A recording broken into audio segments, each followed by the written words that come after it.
All right, chapter 3, making CERs purposeful in the classroom, part 2. Let's start by looking at making claims purposeful. So, thinking about a claim, we know that it is the answer to the question posed. It is that first statement, first sentence. So, in making claims purposeful to your students, think about providing students with a prompt and 3 claims that you have written yourself. Have students then evaluate each claim by writing strengths and growths or areas of growth. This will allow kids to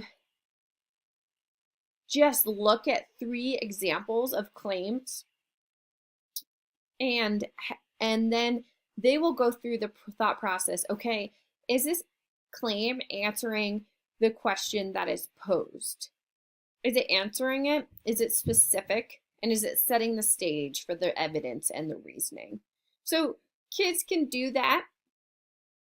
And then to make it a little bit harder for kids, so you can really differentiate this in your own classroom, or if depending on where your students are, you can just start right off the bat by providing students with 3 claims and then having students actually rewrite those claims. So writing their own claims that are better than the ones provided. You can also have students switch their claims, so write their own claims and then switch with a partner and give each other constructive criticism. So this really is allowing the students to do most of the thinking and most of the lifting, and really having them write their claims, but have their partner give them feedback, not the teacher. And this is kind of a fun, engaging, and really more rigorous way of teaching and having kids practice claims. My advice would be to have kids write claims often, or have the at least time and ability to practice writing claims. So on this slide is an example of a way that I have taught claims, or at least introduced the idea of writing a claim. So I have the prompt above. The prompt is, explain why ancient Greece developed as independent city-states using prior knowledge of geography and settlement patterns. I then give 3 claims. One is very strong. The other 2 are weak. And I give this to students. I either let them do this independently or work with a partner and really sift through each claim and pull out a strength and an area of growth. And then I have them star the claim that they think is best and tell me why.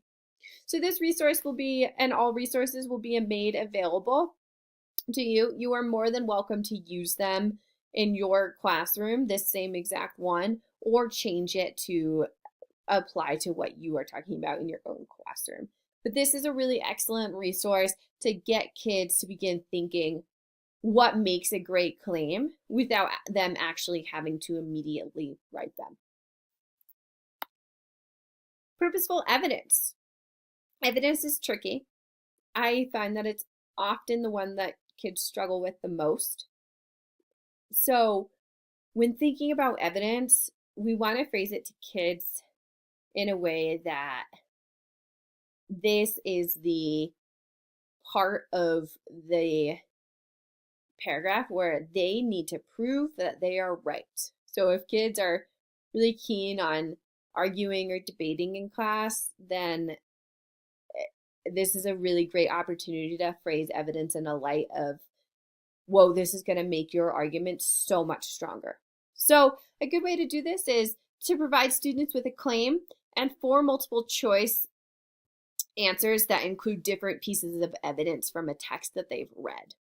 Then students can choose what evidence they think is best. You could also have, if there's a split in the classroom, have students talk about it and figure out which one is actually the best by explaining their answers.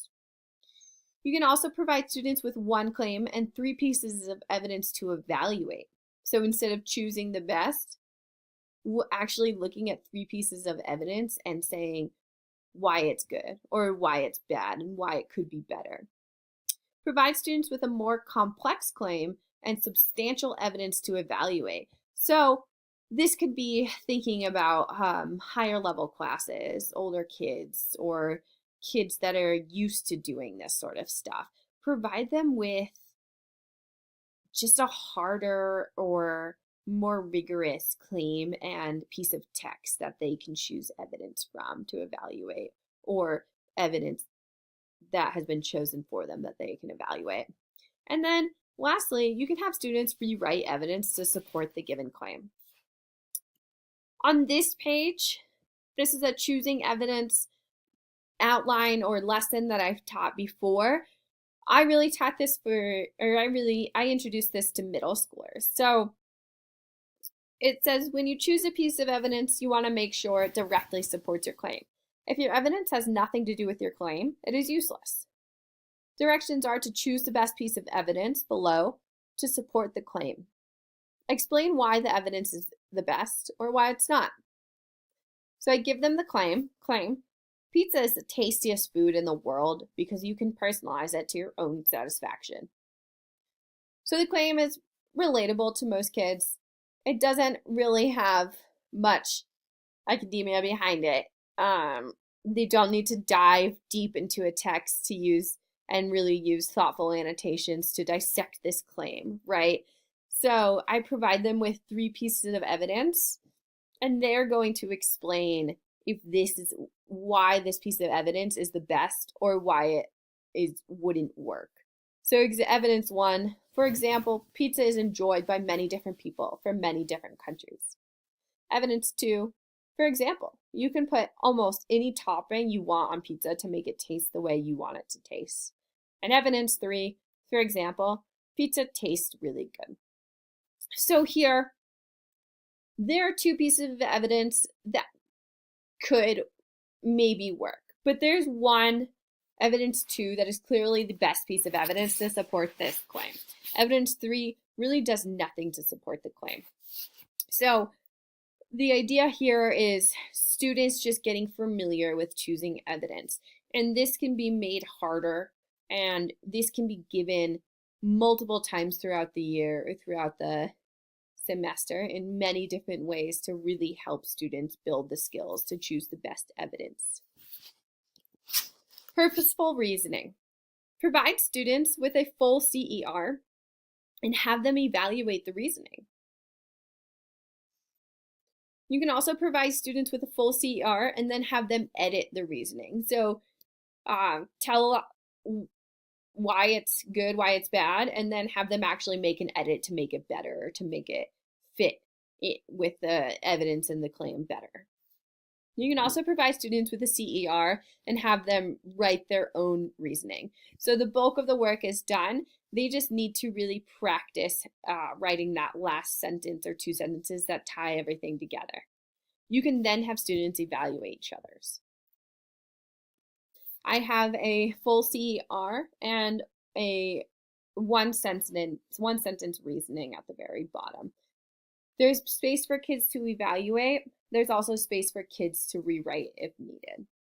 I really like this exercise because it just isolates the reasoning and allows kids just to focus on that one chunk, not worrying about whether the claim and the evidence are the best because it's just already written for them. So these are super useful tools that can be taught whenever in the school year, and they can be changed to be made harder or really be scaled back just depending on where your class is. Either way, I highly recommend really explicitly walking through this, especially if you're just introducing this concept of a claim evidence reasoning paragraph. I've made the mistake before of saying, write a CER, and kids have no idea what I'm talking about. And I just end up spending more time and more valuable class time backtracking when I really should have just done it in the first few weeks of school or when I was first introducing this idea.